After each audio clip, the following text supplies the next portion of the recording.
La haula wala quwata illa billahil aliyyil azim. La haula wala quwata illa billahil aliyyil azim. Alhamdulillah, kita dapat jumpa. Ni perjumpaan kita kali kedua selepas dibenarkan untuk buat pengajian di surau semula lah. Selalunya kita berrakaman online. Jadi bulan lepas kita tak baca kitab, kita mula balik, dan kali ini kita baca kitab balik. Ayuhal Walad, nasihat ke-16. Saya nak baca dari situ balik lah. Yang lain ni kita dah baca online, tapi kita berhenti lebih kurang kat sini. Jadi saya nak baca balik awal tajuk tu. Nasihat yang ke-16, Ayuhal Walad. Saya tak tahu muka surat berapa lah, lain kitab, lain muka surat. Jumpa bang, nasihat ke-16. Cari nasihat yang ke-16. Carilah guru yang mursyid. Imam Ghazali menasihatkan kita dan semua mestilah engkau cari guru mursyid. Mesti cari, mesti tengok, mesti nilai, jumpa, jumpa ikut. Itu nama dia guru mursyid. Nanti dia akan terangkan apa sifat guru mursyid. Jadi perlu ada guru. Selagi kita hidup, kita mesti ada guru. Walaupun kita macam saya mengajar, saya ada guru juga yang saya masih belajar. Jadi mengajar ke, belajar ke, apa ke, mesti ada guru. Kalau orang tanya kita belajar tauhid dengan siapa, kita mesti ada boleh jawab kita belajar dengan ini. Belajar fiqh dengan siapa, kita ada ustaz-ustazah yang kita belajar dengan ni. Belajar tasawuf dengan siapa, mesti ada belajar dengan siapa. Terutama tiga bab fardu ain itulah, tauhid, fiqh, tasawuf. Kita mesti tahu kita punya guru siapa, dan kita mesti tahu kitab apa dia pakai. Kadang belajar kat surau, kitab apa dia pakai tauhid, nama kitab pun tak tahu.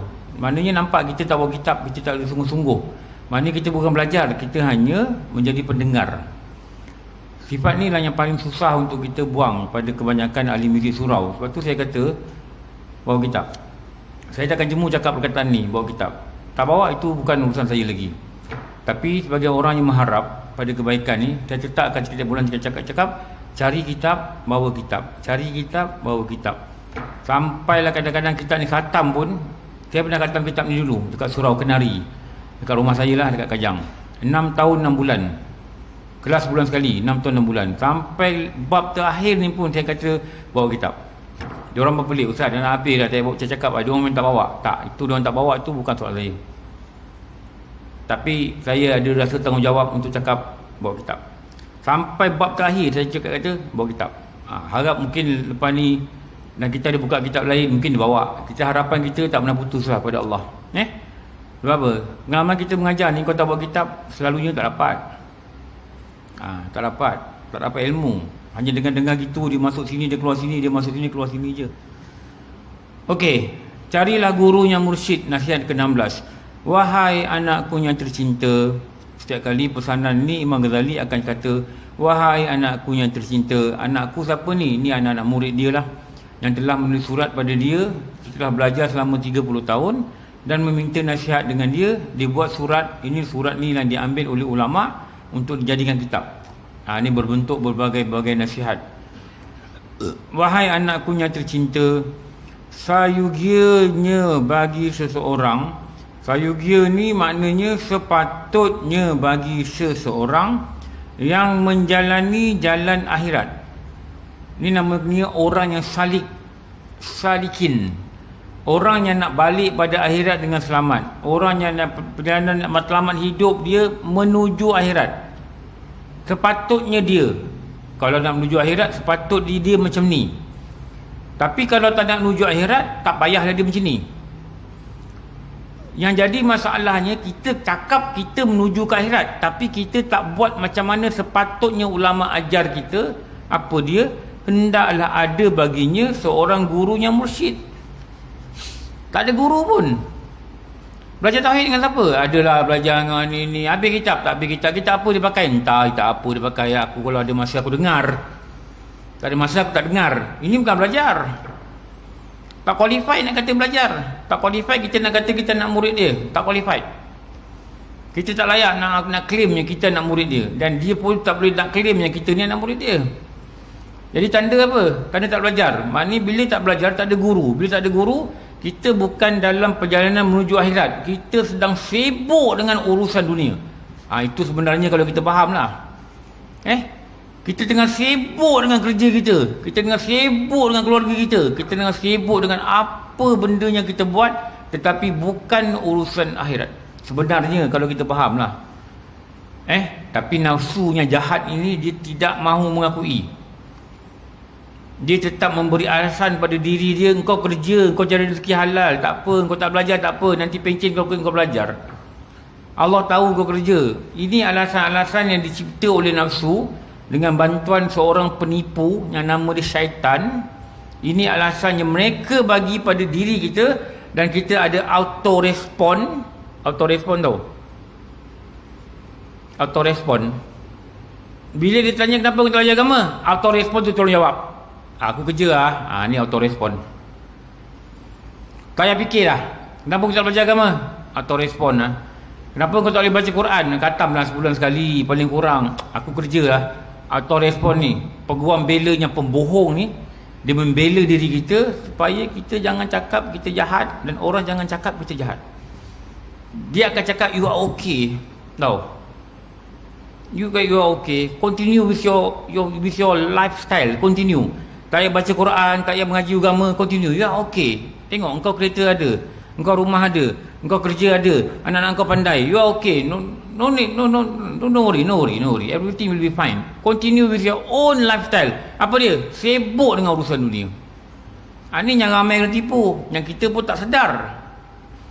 Ulama-ulama ni dia dah tulis dalam kitab dia, sepatutnya bagi seseorang yang menjalani jalan akhirat, dia tak kata jalan dunia, menjalani jalan akhirat, maknanya dia tengah berbuat persiapan untuk menjalani satu era nama dia kematian. Dia tengah menilai kehidupan dia dekat mana yang dia sangkut untuk dibetulkan dalam menuju kematian.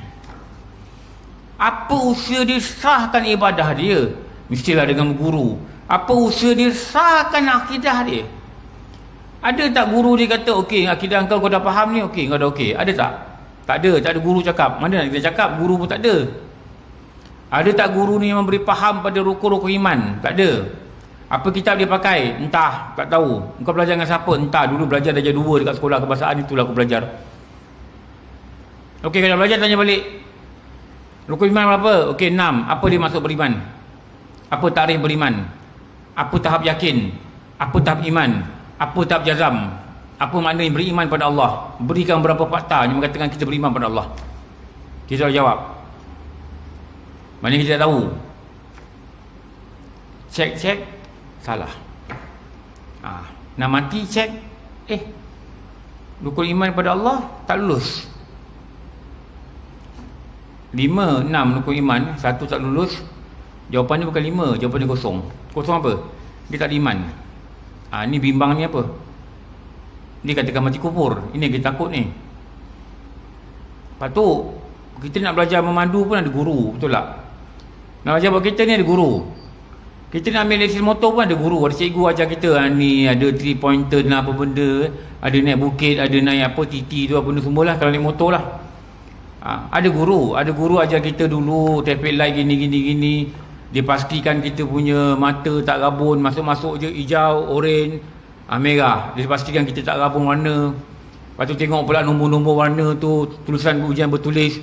Dia nak pastikan apa? Dia nak pastikan kita selamat. Sama juga dengan neraka ni.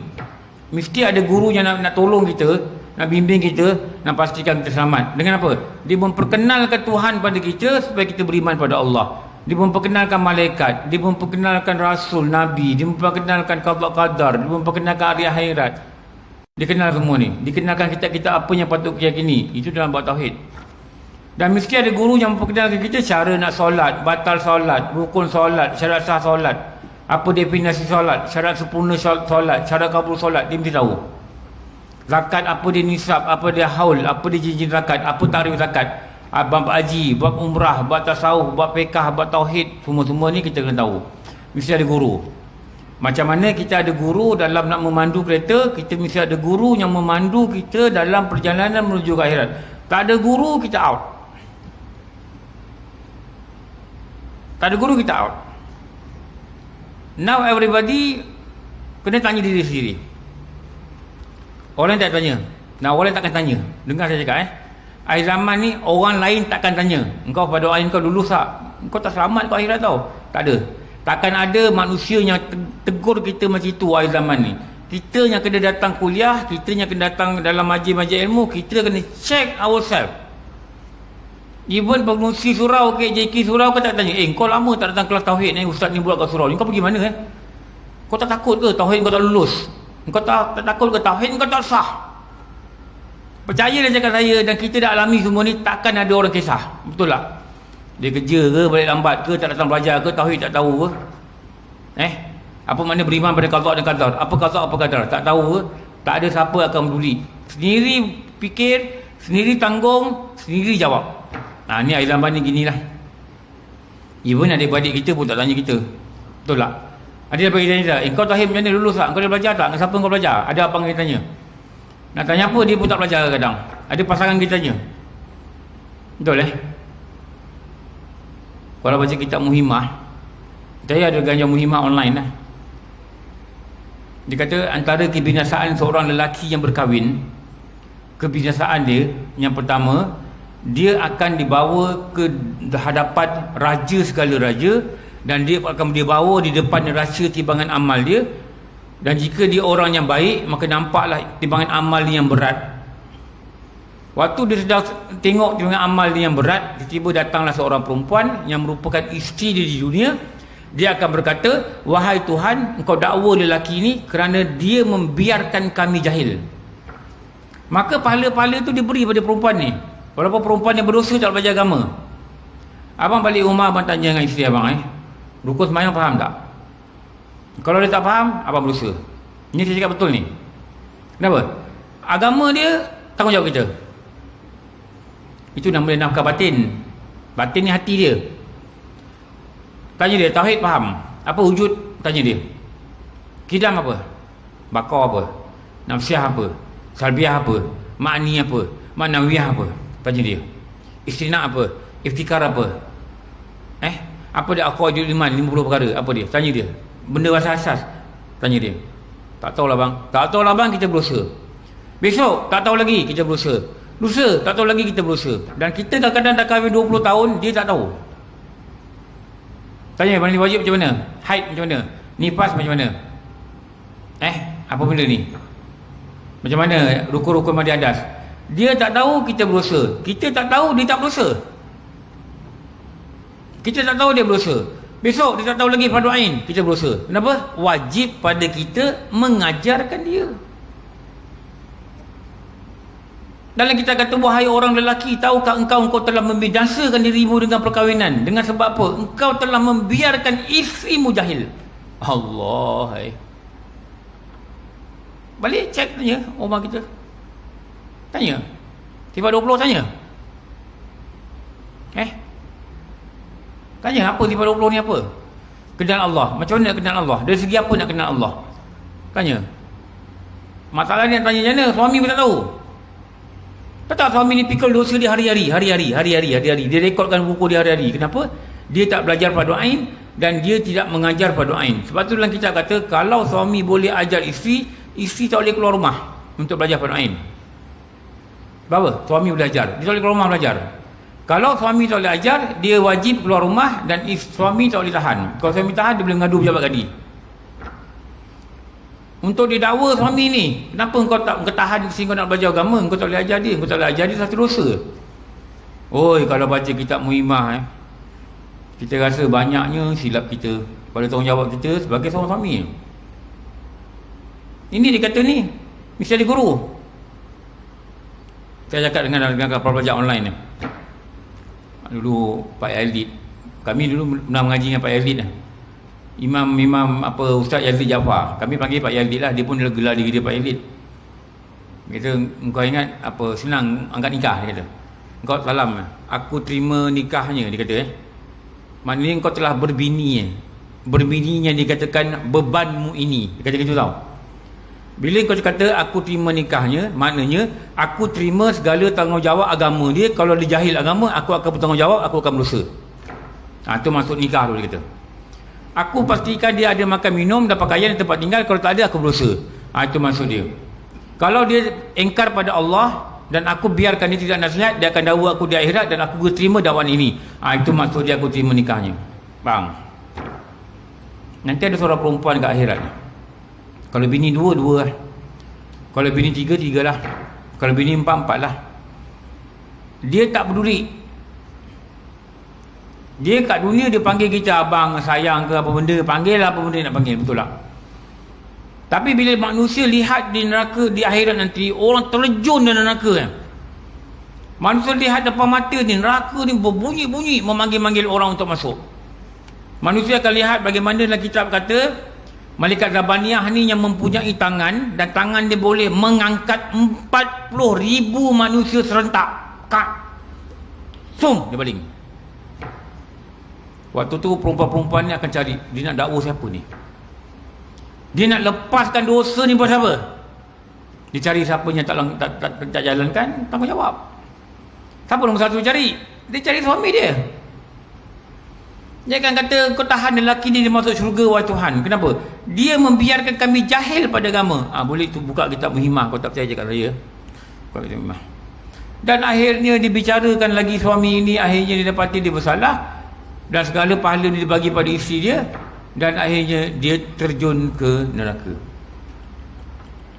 Saya kata cek orang rumah kita ni, kadang-kadang apa benda pun tak tahu. Dia lebih tahu masak asam pedas daripada sifat 20. Betul saya kat ni. Dia terkenal dengan pandai buat kek. Rukun iman tak erti, rukun agama tak pandai. Iman, Islam, ihsan, apa benda beza ni tak erti. Mana nak erti, suami dia pun tak erti. Dan suami dia erti, suami tak ajar dia. Berat bang. Berat tau. Terus nak jawab. Kat dunia nampak tak ada apa dia lah orang lain pun jahil. Memang kita kata gitu. Tapi kat akhirat nanti bukan benda yang mudah. Ingat kahwin senang sampai dalam kitab Muhimah kata, inilah kebinasaan seorang lelaki yang berkahwin. Binasa ni maknanya jahanam hidup dia nanti kat akhirat. Dan tidak akan jadi pada orang lelaki yang bujang. Bukan kita kata biar bujang, tidak. Bukan faham itu. Orang bujang dia tak akan dapat kebiasaan berkahwin. Nombor dua, ada dua perkara dia kat dalam kitab tu. Memberi makan kepada pasangan dia dan ahli keluarga dia daripada sumbernya haram. Ini juga masalah besar. Tapi dalam Muhimah dia lebih menekankan apa? Membiarkan isteri dia jahil. Sampai dalam Muhimah dia tulis, hendaklah dia ngajar ilmu ini, ilmu haid, ilmu gini, aqaidul iman, ilmu tauhid, ilmu ini. Kalau tak ajar nanti dia tunjal hidung kita ke akhirat. Betul saya cakap. Kita nak cakap apa? Kita cakap, ya Allah aku pun tak tahu. Boleh cakap itu. Mereka kata ni fardu ain bagi engkau kena belajar. Macam mana kau tak tahu? Aku sibuk. Boleh cakap. Boleh cakap kat akhirat, boleh cakap sibuk. Boleh. Tak boleh. Ada si kata, ustaz saya redha lah dia tak ajar saya. Kau redha, kau pergilah belajar. Dia berdosa dengan Allah, tu dosa dia. Betul tak? Tapi kau pergi belajar. Dia tak cakap, ustaz suami tak ajar, saya bodoh lah. Boleh ke gitu? Tenang lah gitu, betul tak? Lantak lah sembahyang sah tak sah. Akidah sah tak sah, tak boleh. Suami tak ajar, wajib pada dia, wajib pada syarang untuk dia keluar belajar. Sama juga ni.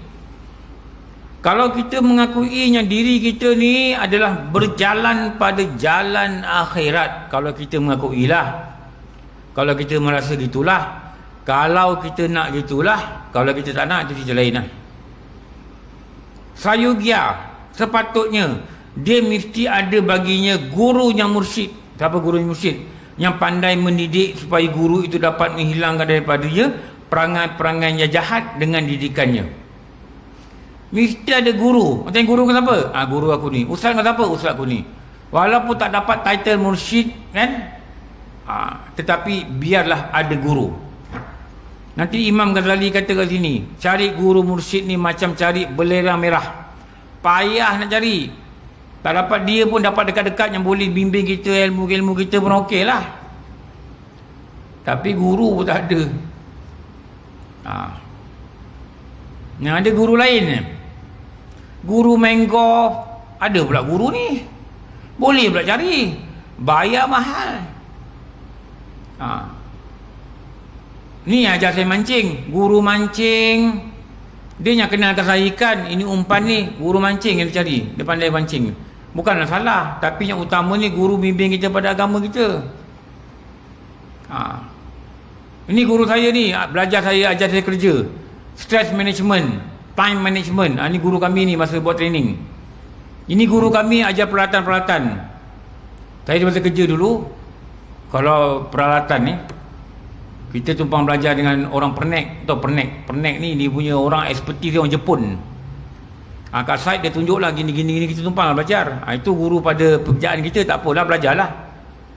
Tapi guru pada didikan agama, yang nak pastikan kita selamat ke akhirat, yang nak pastikan kita tak kena siksa kubur, yang nak pastikan kita punya akidah lulus, nak pastikan akidah kita sah, ibadah kita sah, puasa kita betul, solat kita betul, haji kita betul, yang nyelamatkan kita daripada siksa Allah yang sangat dahsyat. Siapa guru kita? Kita kena jawab.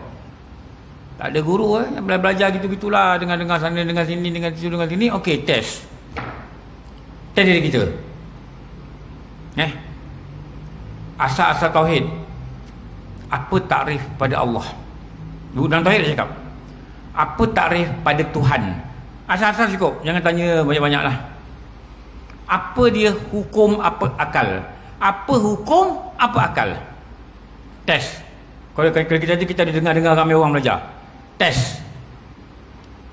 Apa dia wajib akal? Test. Apa dia wajib syarak? Test. Apa dia wajib adat? Test. Apa dia wajib aurat? Test. Tak tahu lah, tak dengar. Memang tak dengar, tak belajar. Betul tak? Mana tahu? Habis kalau lelaki tak tahu, kan dia boleh belajar ajar orang perempuan.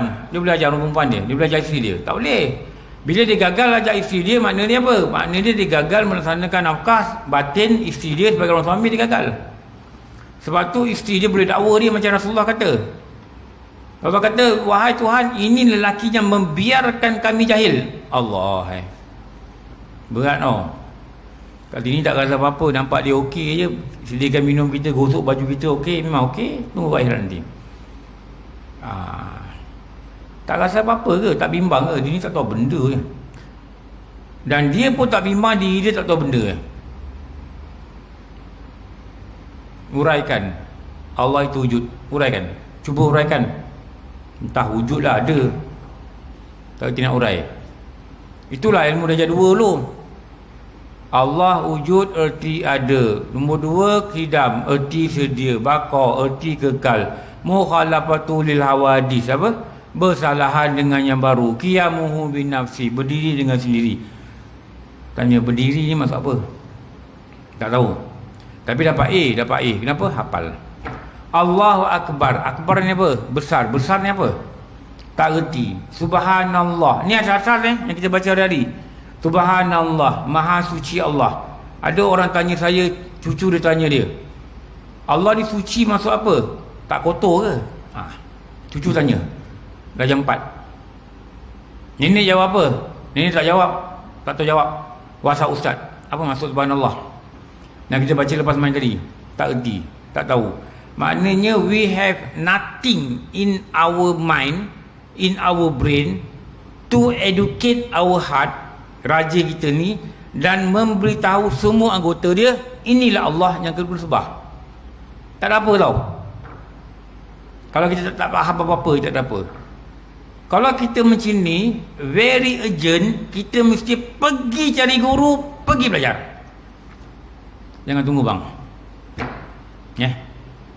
Sekarang orang hari sihat, besok demam, hari keempat batuk, hari kelima batuk, hari ketujuh oksigen kurang, hari ke-8 mati. Sekarang orang macam ni. Kalau kita masih lagi terkial-kial, isi kita tak tahu apa, kita tak tahu apa, tolong buat sesuatu lah. Tolonglah buat sesuatu. Jangan biar. Kita tak ada banyak masa. Especially kita bila umur kita 55, 60, kita kena tu. Dan time inilah Rasulullah kata, umatku umur sekitar ni. Lepas tu orang yang menjalani jalan akhirat ni mesti ada guru. Kita tak ada pilihan bang. Kita nak tak nak, kita mesti duduk belajar. Kita mesti khatam kitab Fardhu Ain. Kita mesti khatam tasawuf. Kita mesti khatam tauhid. Kita mesti khatam fiqh. Kita mesti ikut silibus tu. Apa dia ahli sunnah wal jamaah, apa dia jabariyah, apa dia qadariyah, Apa dia akidah-akidah yang katakan Rasulullah kata 72 kumpulan yang akan masuk neraka kecuali ahli sunnah wal jamaah? Apa dia 72 kumpulan ni? Apa yang ulama sebut? Dia pecah kepada berapa? 6 kali 12 72. 6 ni apa? Dan kita tak tahu. Maknanya kita tak tahu apa-apa. Even kita pergi surau 20 tahun, kita tak tahu apa sebenarnya. Cuma beza kita dengan orang lain, kita datang jemaah, orang lain tak datang jemaah. Itu je. Yang lain sama. Dia kerja, kita kerja. Dia ada gaji, kita ada gaji. Dia ada keluarga, kita ada keluarga. Sama je. Apa nilai kita sebagai jemaah kalau tauhid kita gagal? Apa nilai kita datang azan, kita jadi imam, kita kata apa, kalau tauhid kita gagal? Apa nilai? Tak ada nilai. Sebab Islam dan iman ini saling mengesahkan. Sah Islam bila ada iman, sah iman bila ada Islam. Itu nama dia rukun agama. Iman, Islam, iman, ihsan. Itu belajar iman dan ihsan tu. Ini yang dihuraikan dengan panjang lebar lagi tak tauhid. Kalau gagal lah agama. Sebab tiang dia dah runtuh. Jadi dia kata ni kau cari guru mursyid yang pandai mendidik, supaya guru itu dapat menghilangkan daripadanya perangai yang jahat. Termasuk perangai jahatnya apa? Jahil pada agama. Ramai orang kata, ustaz saya jahil, saya tak tahu. Nanti soalan, dah tahu jahil, pergi belajar. Betul tak? Bukan duduk dan diam. Bukan kata anak kecil nanti anak besar. Bukan. Takut tak sampai masa, takut tak sempat. Kita kata nanti kerja sibuk, nanti dah habis projek ni kita belajar. Habis projek ni, projek lain pula jaga, sibuk lagi. Mana kita masa nak belajar? Akhirnya mati, tenggelam dalam lubang, nama dia yang gelap. Imam Syafi'i kata, engkau jangan mati lubang jahil. Tu lubang jahil ni, keluar cepat, cari pintu ilmu. Lalu guru itu menggantikan di tempat perangai yang jahat tadi akan akhlak yang mulia. Mengumpat, pemarah, banyak perangai tak elok pada diri kita. Jadi serah diri pada guru untuk dibimbing, supaya guru dapat betulkan perangai kita, perangai jahat kita. Malah baca Quran, malah belajar agama, hanya nak rehat-rehat. Lepas tu bagi alasan pula, alasan yang paling popular, alasan yang paling syaitan suka, alasan yang paling nafsu selalu tunjulkan, kerja. Kita cakap betul. Kalau tak kerja, dah tua, dah pencen, dah tak larat, dah tak sihat. Habis dulu kerja, sekarang pencen tak larat pula. Masa bila? Entahlah. Tawakal je lah pada Allah. Macam mana kita jahil, kita tawakal pada Allah? Bukan tawakal pada Allah ni sebab jahil, bukan. Lepas tu nak kena belajar. Tak belajar macam mana? Dan dalam proses tarbiyah inilah oleh guru, kerja seorang mursyid itu tak ubahnya seperti kerja seorang petani yang sentiasa membuang duri dan mencabut rumput yang tumbuh di celah-celah tanamannya. Dia kata apa? Maka dengan ini tanamannya akan hidup segar dan menghasilkan hasil yang sempurna. Apa tanaman tu? Itulah ibadah, itulah iman, itulah amal soleh. Guru ni akan kata, ni buang, ni sifat-sifat ni buang, rumput-rumput ni buang. Kalau ada pokok, ada rumput keliling, pokok ni tak boleh membesar dengan betul. Kenapa? Dia telah makan zat-zat vitamin kat tanah ni. Zat-zat ni kat tanah. Sebab tu kalau orang tanam pokok dekat pasu, dekat mana, dia akan cabut ni, lalang ni, rumput tepi ni, supaya pokok ni dapat khasiat yang sepatutnya dan boleh besar dengan sempurna. Sama macam kita nak hidupkan ibadah ni, nak kena belajar rukun syarat. Kalau tidak nanti rosak ibadah. Syarat sah tak erti, rukun tak pandai, itu baru cerita buat semayang, definasi pun tak dapat. Dan kita membiarkan diri kita keadaan gitu. Mana amal nak tumbuh dengan baik, mana iman nak segar dengan baik. Ilmunya tak ada, bajanya tak ada letak, tak ada guru yang membuang rumput-rumput keliling agar pokok ni subur, agar iman ni subur. Tak ada. Dan kita tak tahu kaedah dia. Apa pun mesti belajar. Orang tanam pokok zaitun dalam Facebook, dia buat kursus RM80, 2 jam belajar. 2 jam je belajar, RM80 untuk tanam pokok zaitun dalam pasu macam mana, apa baja pakai. Semua perlukan pada ilmu. Dan kita tak ada guru yang tolong buang-buang rumput-rumput ni. Mana pokok yang kita tanam nak berbuah. Ini ibaratnya Imam Ghazali kata, mana pokok kita nak tanam nak subur. Mana semayang nak khusyuk. Tak ada panduan dari guru, tak belajar pun kaedah semayang khusyuk, tak reti pun khusyuk ni mana apa. Akhirnya semayang 3 ke 4, 3 ke 4, 3 ke 4, 3 ke 4. Bukan saja Allah dia tak boleh ingat dan semayang, bilangan rakaat pun dia gagal. Bilangan rakaat yang 1, 2, 3, 4 pun tak boleh ingat. Kenapa? Hati dia bawa pergi tempat lain. Dia kata Allah Maha Besar. Dia kata Rabbi fili, ya Allah ampunkan aku, warhamni, kesian kat aku Tuhan, kalau aku mati kau ampunkan aku, kesian kat aku Tuhan. Dia mulut kata gitu. Wajiburni, ya Allah cukupkanlah segala urusan aku, kehidupan aku dunia akhirat. Warfa'ni, ya Allah angkatlah darjat aku. Sepatutnya itunya diingatkan. Tetapi mulut dia cakap lain, hati dia dekat Kelang, hati dia dekat GM, hati dia dekat kampung, hati dia dekat anak kat asrama, hati dia dekat itu. Dulu guru kami kata apa? Engkau lihatkanlah bagaimana si munafik tengah solat. Dulu kita dengar hati kita bergoncang. Dia kata engkau lihat munafik tengah solat. Siapa tu? Itulah diri kau. Mulut kau cakap lain, hati kau cakap lain. Orang munafik ni, mulut dia kata dia suka Islam, hati dia mengayau, dia tak suka Islam, dia benci Islam. Hati tak sama dengan mulut tu nama munafik. Tapi bila dulu guru kami kata kau nak jadi munafik dalam solat, adakah kau rasa Allah terima sembahyang kau kalau gitu? Kenapa ni? Tak belajar pun cara-cara ni tu. Dulu guru kami bagi contoh apa? Kita dah kahwin, bini kita cakap dengan kita, bang, saya sayang abang, saya serahkan raga saya kat abang. Raga ni anggota lah. Tidur malam abang nak peluk ke apa ke, saya serahkan. Tapi abang tahu tak, jiwa saya bukan dengan abang. Macam kita kata apa? Okey lah, bukan tingkau lah. Boleh ke sebagai orang lelaki cakap itu? Jiwa saya ingat pada orang lain, tapi badan saya dekat abang. Maknanya jiwa saya tak serah, raga saya serah. Okey ke? Bagi orang lelaki yang lotak okey ke? Tak lah, kita kata mana boleh sini. Nampak? Sedar tak kita, itu yang kita buat depan Allah. Raga ni, badan ni Allahu Akbar, lisan ni Allahu Akbar, rukuk, i'tidal, raga, badan. Jiwa, kita tahulah kat mana jiwa kita. Kat tempat kerja, dekat kedai makan, dekat tuition anak, nak ambil anak kerja lagi, datang pula tadi meeting ada bergaduh dengan bos, datang pula perkara tu dalam tu. Jiwa tempat lain, cuma raga je depan Allah. Sama macam tadilah, suami isteri.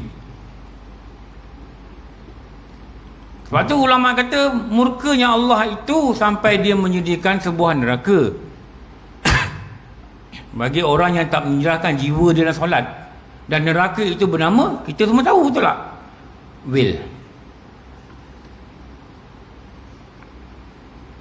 Will. Tak apa, solat tak khusyuk. Ini ada neraka khas. Na'udzubillah min zalik. Moga Allah lindung kita dari perkara tersebut. Solat tak khusyuk. Mana nak khusyuk? Belajar pun tidak. Qad aflahal mu'minun alladzina hum fi salatihim khashi'un. Qad aflahal mu'minun, berjayalah, kemenanganlah orang-orang mukmin. Macam mana watak dia? Khusyuk dalam solat. Jadi orang mukmin baru khusyuk dalam solat. Tak jadi orang mukmin, mana khusyuk dalam solat? Nak faham pula mukmin ni hasil daripada apa? Hasil daripada iman. Orang iman dia panggil mukmin. Sebab tu dekat rukun agama tu kan dia ada agama, Islam, iman, ihsan. Orang yang melaksanakan amalan Islam dalam kitab Misbahul Munir, semayang, zakat, haji, dia dipanggil Muslim. Orang yang meyakini rukun iman yang 6 ini, dia dipanggil mukmin. Bila amalan Islam ini meliputi hatinya khusyuk, hatinya ikhlas, kerana Allah, maka amalan Islam ini dia mencapai tahap ihsan. Itu Islam, iman, ihsan. Syarat nak dapat pahala dalam amal ini mestilah ada ihsan. Kalau semayang tak khusyuk langsung, tak ada pahala, kosong. Tapi rukun syarat betul, sah. Itu nak kena faham apa yang ulama cerita dalam rukun agama ni. Panjang bicara dia. Itu kita perlukan guru yang mursyid, supaya tanaman yang kita buat ni, sembahyang yang kita buat ni, ada buah, ada hasil. Hasil dia apa? Allah terima dan Allah beri ganjaran. Tapi tak ada guru. Tak ada guru Tanya diri kita, siapa guru tauhid kau? Tak lah, dulu darjah 2 adalah. Siapa nama ustaz tu? Darjah 2 dia kata. Mana handphone kau? Ni. Kau pakai lah handphone kau darjah 2 dulu. Kenapa kau pakai ni? Oh, mana boleh. Outdated lah pakai handphone darjah 2. Darjah 2 Nokia 33 apa? 33 sekupang. NEC yang besar tu. Kalau baling anjing, meninggal anjing tu. Tu, nak pakai tu. Pakai lah yang tu. Mana boleh orang tak pakai dah ni. Tapi ilmu dia tak update. Betul juga Ilmu macam mana dia belajar darjah 2 tu, itulah whatever dia ada, dia accept pada diri dia. Bila belajar agama, apa nak belajar lagi, sembahyang itu je kan. Mana ada ubah sembahyang ni? Mana ada kata isyak 5 rakaat? Tak ada kan, itu je kan. Aku dah belajar dulu darjah 2 tu. Tapi hal keduniaan nak update. Nak update, nak yang bagus, nak yang baik. Kerja nak yang baik, rumah nak yang baik. Betul. Kereta nak yang baik. Pakailah kereta masa darjah 2 dulu. Dah suruh untuk OY pergi lah pakai. Tak boleh. Sama macam ilmu ni. Duduklah mengaji. Cuba laksanakan tanggungjawab suami, ajar isteri. Sebab itu yang disuruh dalam kitab. Allah, takutnya saya, termasuk diri saya jugalah. Takutnya saya, takut nanti isteri saya nanti dia kata saya tak ajar dia. Sebab apa? Nanti depan neraca Allah ini, dan depan raja Allah yang dipanggil Allah ini, nanti dia akan datang dan dia akan cakap, inilah suamiku yang membiarkan kami jahil. Dia akan cakap. Sebab tu saya cakap, bang, hati-hati. Maka sayugianya lah bagi murid yang berjalan ke negeri akhirat itu, ada seorang guru yang mentakdibkannya, mengajarkannya adab baginya, bagi menunjukkan kepadanya jalan Allah Ta'ala. Mesti ada orang tunjuk pada dia jalan Allah Ta'ala. Sekejap jangan azan dulu saya nak tutup, nak habiskan. Sebab saya ada gelar isyak macam biasa. Saya semayang kat sana. Nanti kejap, bagi saya 5 minit. Kerana Allah Ta'ala telah mengutuskan Rasulnya untuk menjadi pembimbing bagi sekalian hambanya. Dan apabila para Rasul itu telah meninggal dunia, sudah pasti Allah Ta'ala akan menjadikan bagi mereka akan pengganti-pengganti, nama dia khulafa, yang meneruskan tugas mereka untuk memberi bimbingan kita ke jalan Allah Ta'ala. Daripada sahabat-sahabat turun pada ulama'-ulama', akhirnya sampai pada guru-guru kita. Dan kita, guru ini mengambil kerja Rasul ni untuk memberi faham pada kita, bimbing kita, memberi bimbingan. Ini jalan yang Allah redha. Kita kena bersedia menerima untuk dibimbing oleh dia. Siapa ni?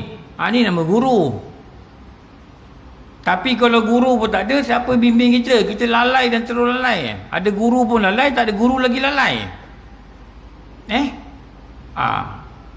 Lalai apa? Ini jalan akhirat, dia pergi jalan sini, dia pergi jalan sana. Dan dia hanyut dalam sungai yang lalai. Perjalanan dia dihanyut dekat sungai lalai. Kalau yang datang menyelamatkan dia itu satu tim yang bernama Hidayah, okey.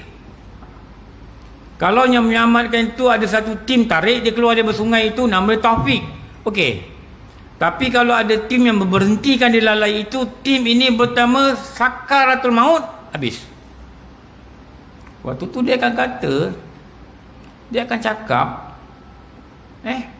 Rabbi irji'un. Macam mana saya cakap, wahai Tuhan, kembalikan aku balik ke bandar Puteri Kelang ni. La'alli amalu solihah fima taraktu, ya Allah. La'alli amalu solihah fima taraktu. Supaya aku dapat buat amal soleh yang aku tinggalkan. Aku tak qada solat lagi. Aku tak belajar buat doa lagi. Aku tak kenal Engkau lagi, Tuhan. Kau jangan matikan aku. La'alli amalu solihah fima taraktu. La'alli amalu solihah fima taraktu. Dia akan kata, Quran sebut gitu. Surah Al-Mu'minun ayat 99 dan 100. Allah kata, kallah. Tidak.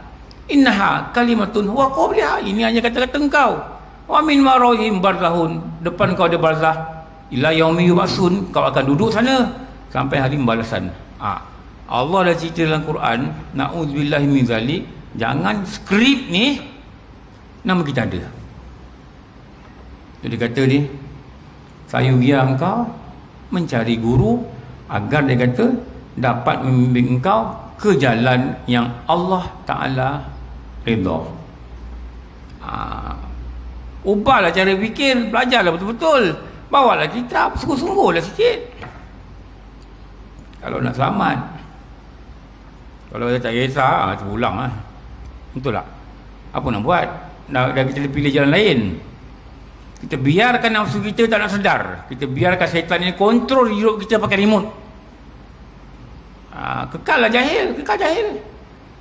Okey, nanti sambung bulan depan. Dan sifat-sifat seorang guru mursyid yang layak mengganti Rasulullah sallallahu alaihi wasallam itu ialah bahawa ia sama itu. Tanda itu nanti insya-Allah. Moga-moga Allah izinkan kita jumpa dan sambung bulan depan pada bab nasihat ke-16, carilah gurunya mursyid. Alhamdulillah rabbil alamin, wassalatu wassalamu ala sayyidina Muhammad wa ala alihi washabihi ajmain. Rabbana atina fid dunya hasanah wa bil akhirati hasanatan wa qina adzabannar. Sallallahu ala sayyidina Muhammad wa ala alihi washabihi wa baraka wasallam. Alhamdulillah rabbil alamin. Ampun maaf pada semua, wabi wallahu alam. Assalamualaikum warahmatullahi wabarakatuh.